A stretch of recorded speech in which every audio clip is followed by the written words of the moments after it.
नमस्कार, सुबह 7 बजे की खबरों में आपका स्वागत है। मैं हूं दीपक डोभाल। शुरुआत हेडलाइंस के साथ। आरबीआई गवर्नर रघुराम राजन का दूसरे कार्यकाल से इनकार, सरकार जल्द करेगी नए नाम का ऐलान। राहुल गांधी ने कहा, प्रधानमंत्री मोदी को नहीं, राजन जैसे विशेषज्ञ की जरूरत।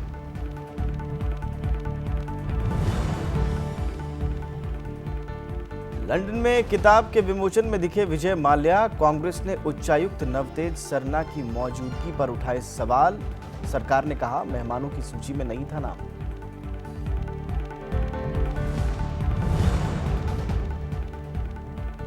मॉनसून ने पकड़ी रफ्तार, सूखा पीड़ित महाराष्ट्र और मध्य भारत में जल्द पहुंचने का अनुमान। दिल्ली, राजस्थान समेत उत्तर भारत में उमस ने छुड़ाए पसीने।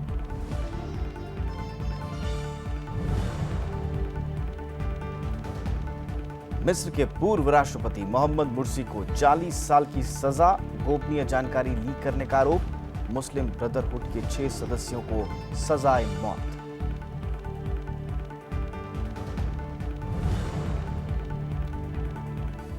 और हरारे में थमा टीम इंडिया की जीत का सिलसिला। टी20 मैच में जिम्बाब्वे ने दी शिकस्त। एल्टन चिगुम्बरा बने मैन ऑफ द मैच।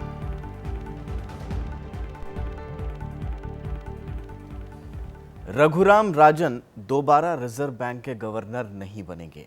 उन्होंने आरबीआई के कर्मचारियों को चिट्ठी लिखकर अपने फैसले की जानकारी दी है। उन्होंने लिखा कि सरकार से विचार विमर्श के बाद मैंने ये फैसला लिया है।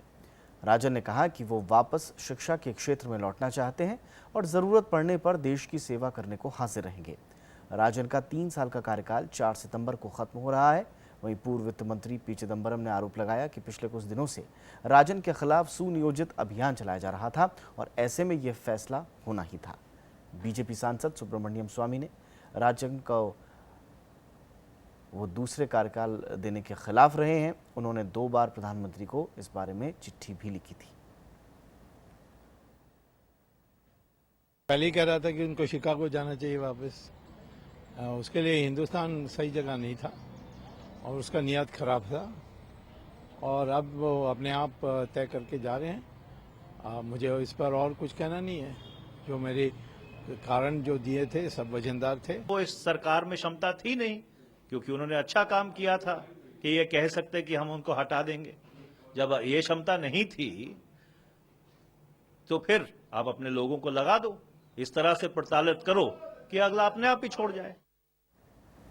हालांकि राजन के स्पष्टीकरण के तुरंत बाद केंद्रीय वित्त मंत्री अरुण जेटली ने आरबीआई गवर्नर रघुराम राजन के काम की तारीफ की। उन्होंने कहा कि सरकार राजन के फैसले का सम्मान करती है। वित्त मंत्री ने कहा कि नए आरबीआई गवर्नर की घोषणा जल्द की जाएगी। पहले भी वित्त मंत्री राजन का समर्थन कर चुके हैं।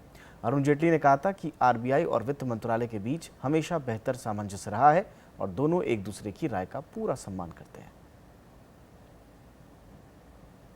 और इस घटनाक्रम को लेकर कांग्रेस उपाध्यक्ष राहुल गांधी ने प्रधानमंत्री नरेंद्र मोदी की आलोचना की है। राहुल ने ट्वीट किया कि प्रधानमंत्री नरेंद्र मोदी को सब कुछ पता है और उन्हें रघुराम राजन जैसे विशेषज्ञों की जरूरत नहीं है। राहुल गांधी ने देश की आर्थिक स्थिति को मुश्किल समय में संभालने के लिए राजन की भूमिका की तारीफ की। वहीं नोबेल पुरस्कार से सम्मानित अर्थशास्त्री अमर्त्य सेन ने दूसरे कार्यकाल के लिए राजन से आग्रह नहीं करने के फैसले को देश के लिए दुखद बताया। उन्होंने कहा कि भारत दुनिया के सबसे काबिल आर्थिक विचारकों में से एक को खो रहा है। ब्रिटेन में भारतीय उच्चायुक्त नवतेज सरना एक कार्यक्रम में विजय माल्या को मौजूद देखकर कार्यक्रम छोड़कर चले गए। उन्हें 16 जून को लंदन में लंदन स्कूल ऑफ इकोनॉमिक्स में सुहेल सेठ की एक किताब के विमोचन के कार्यक्रम में मुख्य वक्ता के तौर पर बुलाया गया था। इस बारे में विदेश मंत्रालय ने बयान जारी कर कहा है कि कार्यक्रम में जिन लोगों को आमंत्रित किया गया था उनकी सूची में विजय माल्या का नाम नहीं था।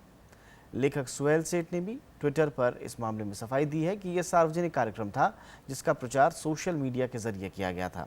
माल्या इस कार्यक्रम में आयोजकों की जानकारी के बिना पहुंचे थे। शराब कारोबारी विजय माल्या पर भारतीय बैंकों का 9,000 करोड़ रुपए से ज्यादा का बकाया है। हाल ही में भारत सरकार ने विजय माल्या को भगोड़ा घोषित किया था।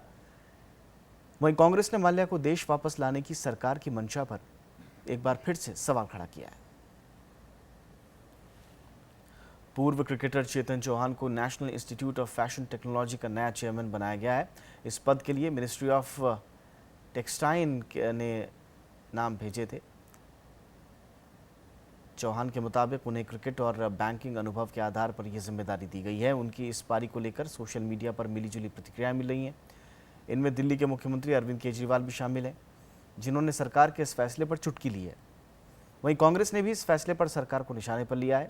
चेतन Chauhan Delhi district cricket association के वाइस प्रेसिडेंट होने के साथ ही 2 बार बीजेपी सांसद भी रह चुके हैं। और इधर 21 संसदीय सचिव बनाने के मामले में दिल्ली सरकार नए विवाद में फंसती नजर आ रही है। कानून विभाग ने राज्य सरकार को संसदीय सचिवों की नियुक्ति नहीं करने की सलाह दी थी, लेकिन इस सलाह को दरकिनार कर दिया गया था। इस दस्तावेज से साफ है कि कानून विभाग ने पिछले साल 21 संसदीय सचिव की नियुक्ति के मामले में ऐतराज जताया था। विभाग की राय थी कि ट्रांजैक्शन ऑफ बिजनेसमैन रूल को देखते हुए संसदीय सचिव बनाने से पहले केंद्र की मंजूरी लेनी चाहिए, बाद में इसे विधानसभा में पास करना चाहिए, क्योंकि लाभ के पद का मामला हो सकता है। लेकिन दिल्ली के तत्कालीन कानून मंत्री कपिल मिश्रा ने इस राय को दरकिनार कर दिया। उनकी दलील थी कि संसदीय सचिवों को सरकार कोई ऐसी सुविधा नहीं दे रही है जो लाभ के पद के दायरे में आता हो। अब इस मामले में दिल्ली सरकार विपक्ष के निशाने पर है। जब केजरीवाल साहब आए थे, उन्होंने एक शब्द का इस्तेमाल किया था कि हाँ, मैं नार्किस्ट हूँ, मैं तो ऐसे ही काम करूँगा। कानून को धत्ता बनाना, कानून को फाड़ देना, ये उनके स्वभाव में है।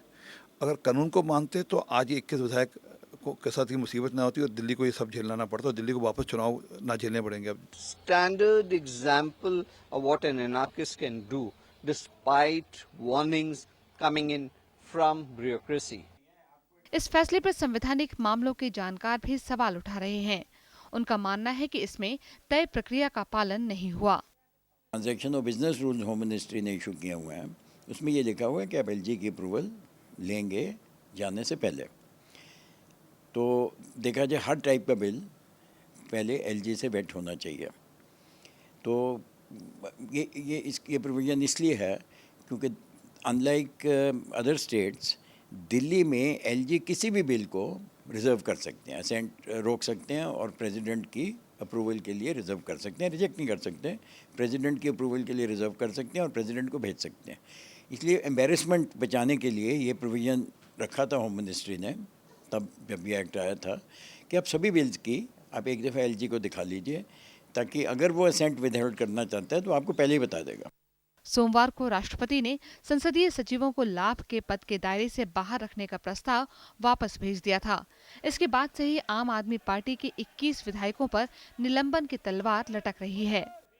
भले ही जनता ने इन्हें चुनकर भेजा हो, लेकिन काम तो विधायकों को और ब्यूरोक्रेसी को मिलकर करना होता है। शायद ये जीत का नशा ही है कि सरकार ने अपने ही अधिकारियों की राय को नज़रअंदाज किया और अब नतीजा ये कि पार्टी और सरकार दोनों ही जवाब देने से बच रहे हैं। कैमरा पर्सन विजय के साथ अनु दीवान, राज्यसभा टीवी, दिल्ली।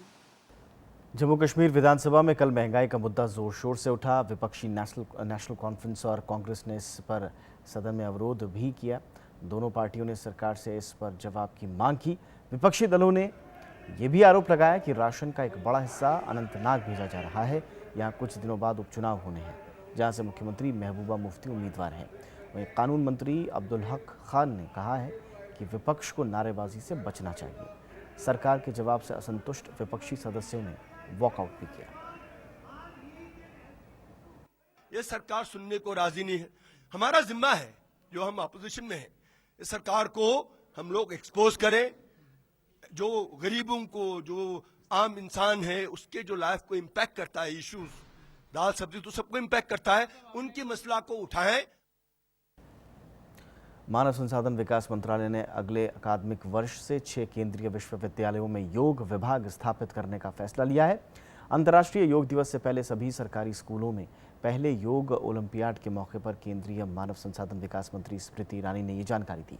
उन्होंने कहा कि फैसला यूजीसी की एक समिति की सिफारिशों के आधार पर किया गया है। योग को लेकर उत्साहित सरकार ने अब विश्वविद्यालयों और पाठ्यक्रमों के माध्यम से लोगों को जागरूक करने का मन बनाया है। छात्रों को योग का हिस्सा बनाने के लिए एनसीईआरटी पहला योग ओलंपियाड आयोजित कर रहा है।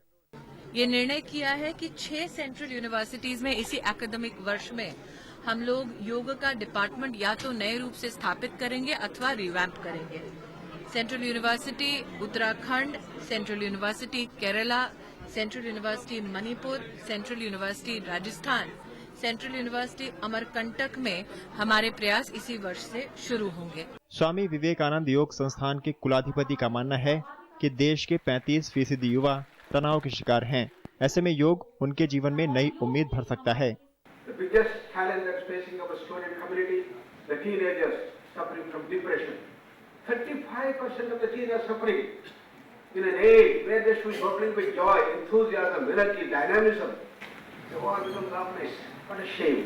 इस सेमिनार का आयोजन मानव संसाधन विकास मंत्रालय और विश्वविद्यालय अनुदान आयोग के संयुक्त प्रयास से किया गया।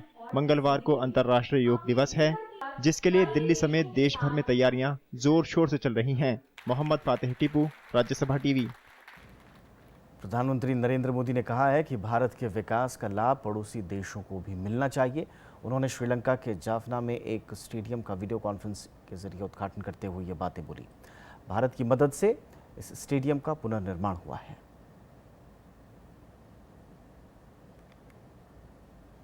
प्रधानमंत्री नरेंद्र मोदी और श्रीलंका के राष्ट्रपति मैत्रीपाला सिरिसेना ने सैकड़ों बच्चों की मौजूदगी में जाफना में दुरैयप्पा स्टेडियम का उद्घाटन किया। प्रधानमंत्री ने स्टेडियम को दोनों देशों की मजबूत दोस्ती का प्रतीक बताया। उन्होंने कहा कि श्रीलंका के विकास में भारत हर संभव मदद करता रहेगा। The Duraiappa Stadium is not just a brick and mortar. It is a symbol of optimism and economic development. An arena of a prosperous and healthy future for Jaffna's youth. युद्ध की विभीषिका झेल चुके जाफना में ये स्टेडियम 1997 से बंद था। भारत की 7 करोड़ रुपए की मदद से इसे फिर से बनाया गया है। इसमें करीब 1900 लोगों के बैठने की क्षमता है। स्टेडियम का उपयोग 50,000 से अधिक छात्र कर सकेंगे। सिरिसेना ने स्टेडियम को सुलह का प्रतीक बताया और भारत से रिश्तों को मजबूत करने पर जोर दिया। විශේෂයෙන්ම සඳහන් කරන්නට ඕනේ අපේ රටේ සංවර්ධනය සඳහා දීර්ඝකාලීනව ඉන්දියා රජයේ සහයෝගය අපිට ලැබිලා තිබෙනවා। श्रीलंका सरकार तमिल अल्पसंख्यकों में भाईचारे को बढ़ावा देने के लिए कई कदम उठा रही है। इसके तहत तमिलों को उनकी जमीन वापस की गई है, यात्रा पर लगी पाबंदियां हटाई गई हैं और उत्तरी इलाके में सेना की मौजूदगी कम की गई है। Bureau report, Rajya Sabha TV. एक छोटा सा ब्रेक लेते हैं, जल्द हाजिर होंगे।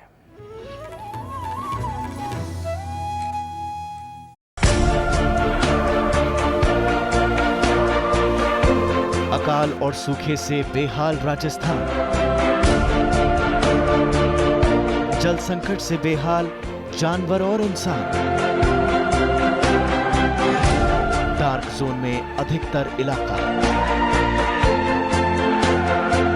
देखिए राजस्थान में अकाल पर राज्यसभा टीवी की खास पड़ताल, रविवार रात 9 बजे और मंगलवार दोपहर 3:30 बजे, सिर्फ राज्यसभा टीवी पर।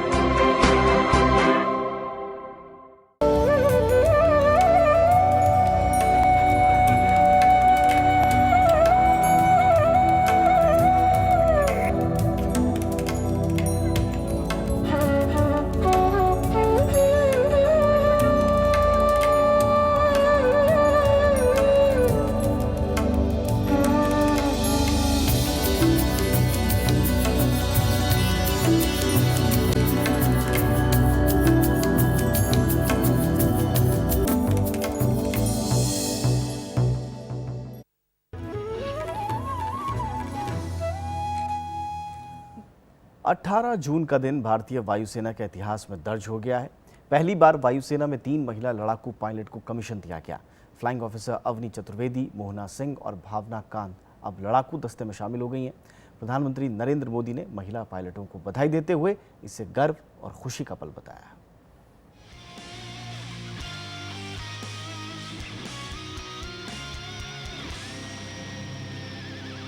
डुंडीगल एयरफोर्स अकादमी में कंबाइंड ग्रेजुएशन परेड के साथ ही भारतीय वायुसेना को शनिवार को पहली बार 3 महिला फाइटर पायलट मिल गईं। अवनी चतुर्वेदी, भावना कांत और मोहना सिंह को लड़ाकू विमान पायलट के तौर पर कमीशन दिया गया। इस मौके पर रक्षा मंत्री मनोहर पर्रिकर ने पासिंग आउट परेड का निरीक्षण किया। उन्होंने इसे महिला सशक्तिकरण की ओर बड़ा कदम बताया।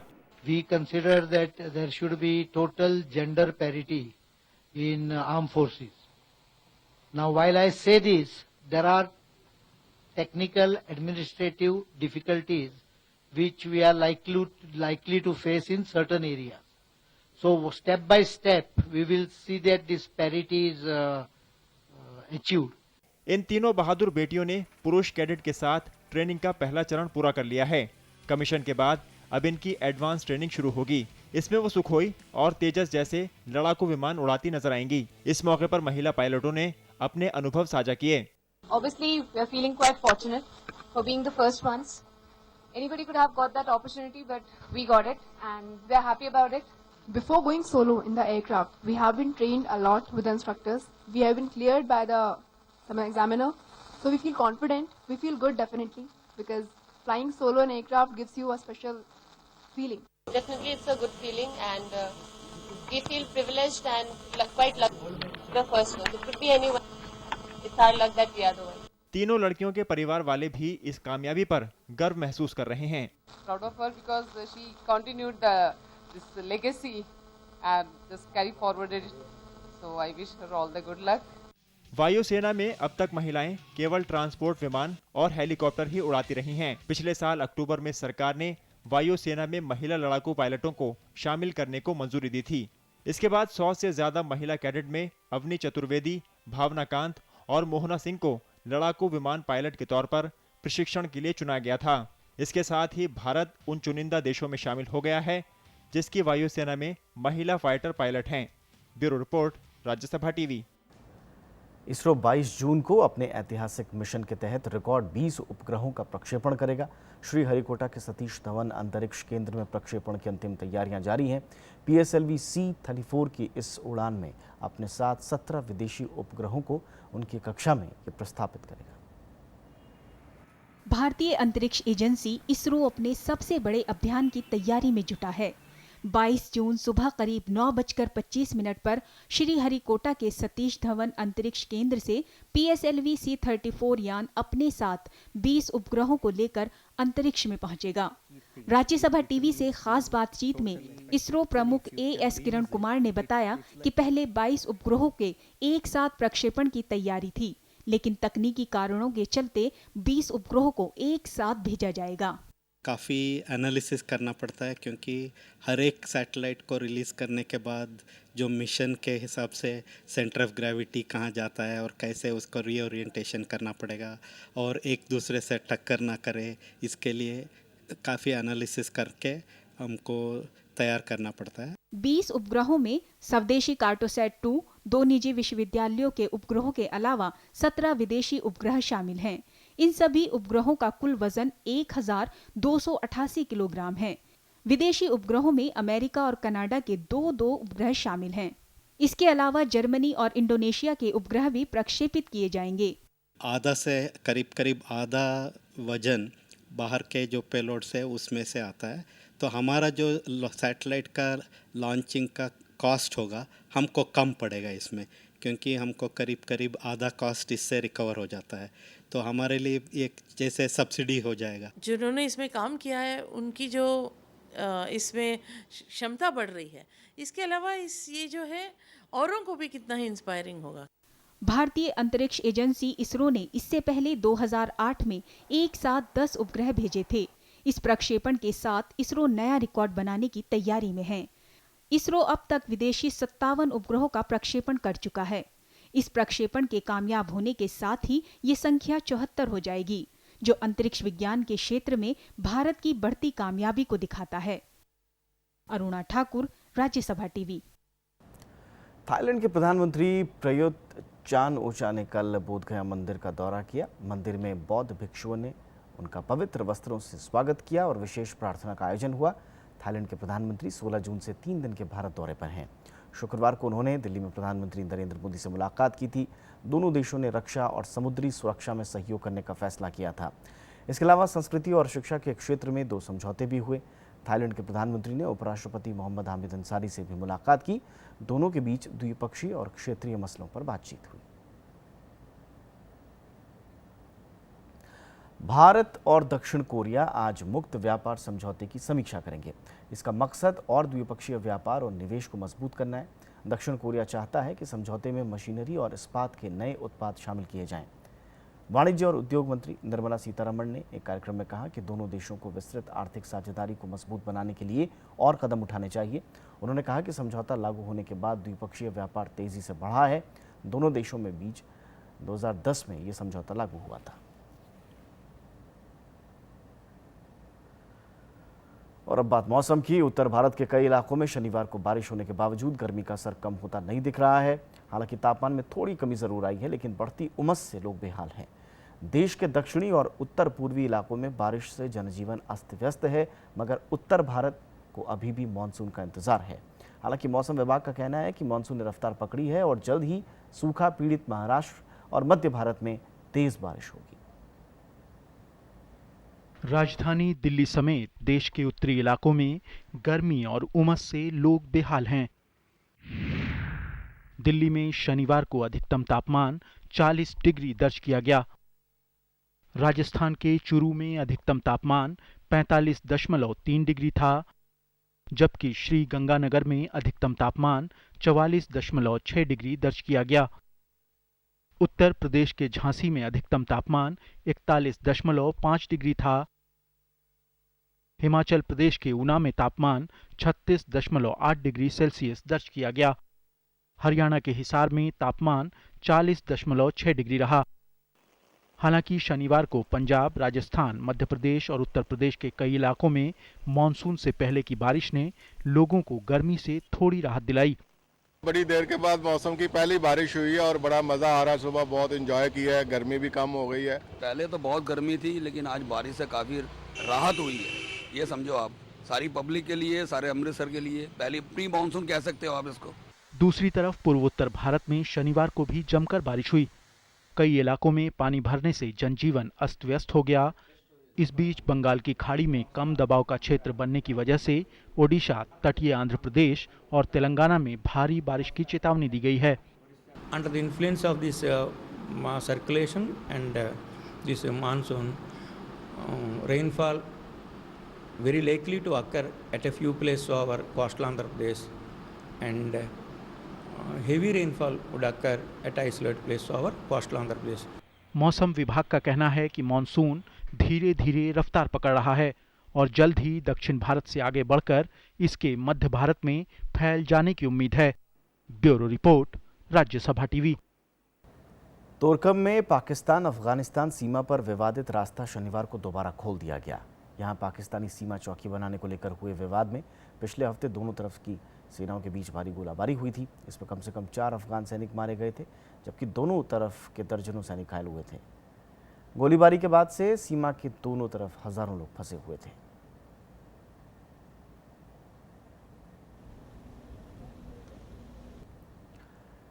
मिस्र की एक अदालत ने शनिवार को पूर्व राष्ट्रपति मोहम्मद मुर्सी को 40 साल कैद में रहने की सजा सुनाई है। मुर्सी को गैर कानूनी भीड़ का नेतृत्व करने के लिए 25 साल की सजा का ऐलान किया गया है, जबकि राष्ट्रीय सुरक्षा से जुड़े दस्तावेज गायब करने के लिए 15 साल की अतिरिक्त सजा सुनाई गई है। मुर्सी के अलावा अदालत ने 6 और लोगों को दोषी करार दिया। जुलाई 2013 में तख्ता पलट के बाद मोहम्मद मुर्सी को सैन्य अदालत ने चौथी बार किसी मामले में सजा सुनाई है। अब तक सुनाई गई सजाओं के हिसाब से मुर्सी को जेल में कुल 85 साल गुजारने पड़ सकते हैं। मुर्सी और अन्य प्रतिवादियों पर गोपनीय दस्तावेज कतर को लीक करने और उन्हें अल जजीरा चैनल को बेचने का आरोप है। सीरिया में जारी हिंसा के बीच शनिवार को रूसी रक्षा मंत्री सरगेई शोगु दमिश्क पहुंचे। यहां उनकी मुलाकात राष्ट्रपति बशर अल असद के साथ हुई। इधर शनिवार को एलेप्पो और फिरदौस में सरकारी विमानों ने भारी बमबारी की। इसमें कम से कम 7 लोगों की मौत हो गई, जबकि 40 से ज़्यादा घायल हो गए। इससे पहले आतंकवादी संगठन नुसरा फ्रंट ने एलेप्पो में 2 प्रमुख गांव सरकारी सेना से छीन लेने का दावा किया है। नुसरा ने दावा किया कि इस लड़ाई में उसने कम से कम 86 सैनिक मार गिराए हैं। इधर शनिवार को अमेरिकी नौसेना ने फारस की खाड़ी में पहली बार सीरिया और इराक में IS ठिकानों पर भारी बमबारी की। This is the first time that we've had the opportunity to demonstrate our capability to operate from the Arabian Gulf or Persian Gulf and the Mediterranean at the same time, and that just demonstrates our ability to operate and conduct operations from a time and place of our choosing. Rio Olympic शुरू होने में 2 महीने से भी कम का वक्त बचा है और ऐसे में रियो दी जेनेरियो के सामने आर्थिक संकट खड़ा हो गया है। शहर के अंतरिम गवर्नर ने खेलों की तैयारियां पूरा होने पर संशय जताया है और अंतरिम राष्ट्रपति ने मदद करने का वादा भी किया है। पहले राजनीतिक संकट, फिर जीका वायरस और अब वित्तीय संकट। ब्राजील में रियो दी जेनेरो शहर में वित्तीय आपात स्थिति की घोषणा की गई है। आलम यह है कि अगस्त में होने वाले रियो ओलंपिक खेलों की तैयारियां पूरी होना मुश्किल नजर आ रहा है। शहर के अंतरिम गवर्नर फ्रांसिस्को डोनलिस के मुताबिक देश इस वक्त गंभीर आर्थिक संकट से जूझ रहा है। Nós temos que chamar a atenção de cada cidadão dos problemas do Rio de Janeiro e depois discutir com a sociedade quais são as soluções. इस वक्त ब्राजील पर मंदी के बादल छाए हैं। देश को तेल उद्योग से भी कुछ खास आमदनी नहीं हो पा रही है। उम्मीद की जा रही है कि ब्राजील सरकार इस मसले का जल्द ही कोई हल निकालेगी। अंतरिम राष्ट्रपति माइकल टेमर ने ओलंपिक खेलों को सफल बनाने के लिए रियो दी जेनेरो शहर को वित्तीय मदद पहुंचाने का भरोसा दिलाया है। Eu espero do governo federal uma grande compreensão, principalmente trabalho conjunto na área da segurança, da saúde, da mobilidade, que são pontos extremamente importantes para o Rio de Janeiro. Brazil के मौजूदा आर्थिक संकट को 1930 के बाद अब तक का सबसे बड़ा आर्थिक संकट बताया जा रहा है। जानकार हालात को असामान्य मानते हुए स्थिति को नाजुक बता रहे हैं। Colocar as Olimpíadas mesclando, juntando elas a esta situação delicada é algo que tecnicamente é muito pouco usual. Mas é preciso entender que esta é uma maneira também de sensibilizar o governo federal para que ele comece a soltar um pouquinho mais os recursos do seu cofre público. मई में राष्ट्रपति Dilma रोसेफ के खिलाफ हुई महाअभियोग की कार्रवाई के बाद देश में राजनीतिक अस्थिरता पैदा हो गई थी। उन पर संघीय बजट में वित्तीय अनियमितताओं का आरोप लगा था। राजनीतिक संकट से निपटने के लिए देश की बागडोर अंतरिम सरकार के हाथों में है। रियो ओलंपिक खेलों के आयोजन में अब 2 महीने से भी कम वक्त बचा है और इस दौरान दुनिया भर से यहां करीब 5 लाख खेल प्रेमियों की पहुंचने की उम्मीद है। Bureau report, Rajya Sabha TV. Zimbabwe ने हरारे में खेला गया पहला T20 मैच 2 रन से जीत दिया है। आखिरी ओवर में भारत को जीत के लिए 8 रन की दरकार थी, लेकिन टीम इंडिया 6 विकेट पर 168 रन ही बना सकी।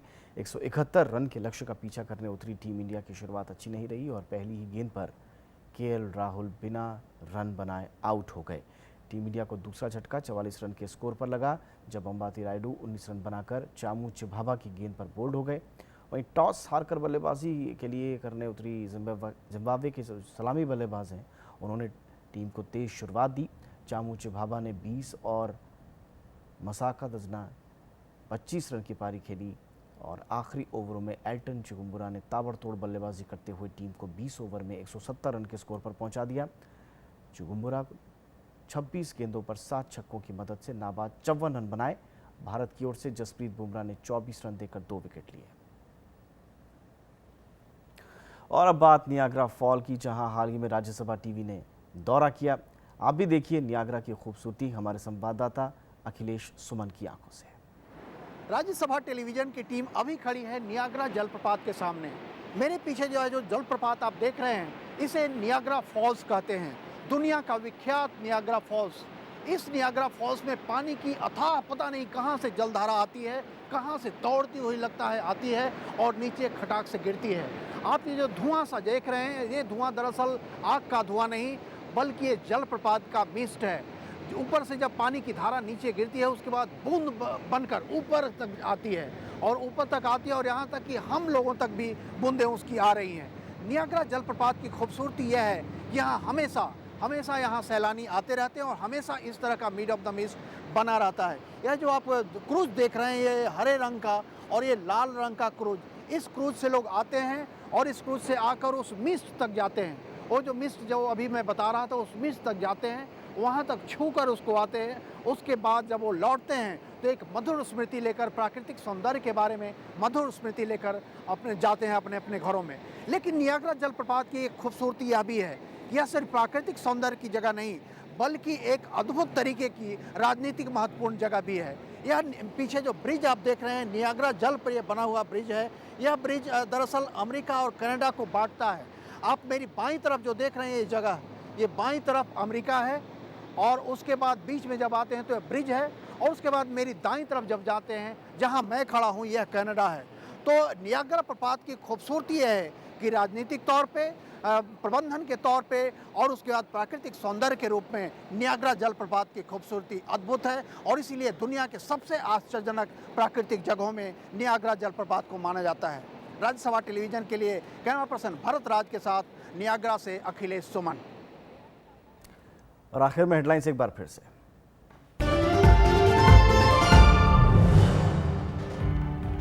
आरबीआई गवर्नर रघुराम राजन का दूसरे कार्यकाल से इनकार, सरकार जल्द करेगी नए नाम का ऐलान।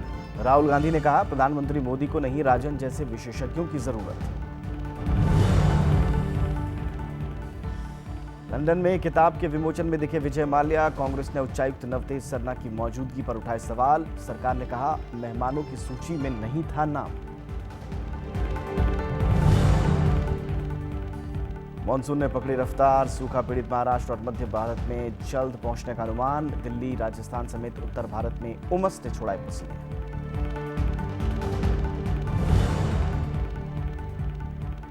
मिस्र के पूर्व राष्ट्रपति मोहम्मद मुर्सी को 40 साल की सजा, गोपनीय जानकारी लीक करने का आरोप। मुस्लिम ब्रदरहुड के 6 सदस्यों को सजाए मौत।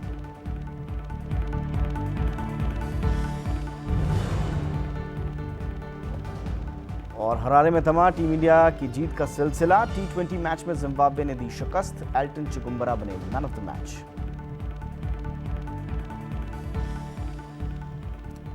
और खबरों में फिलहाल इतना ही, लेकिन आगे आप देखिए तरकश। नमस्कार।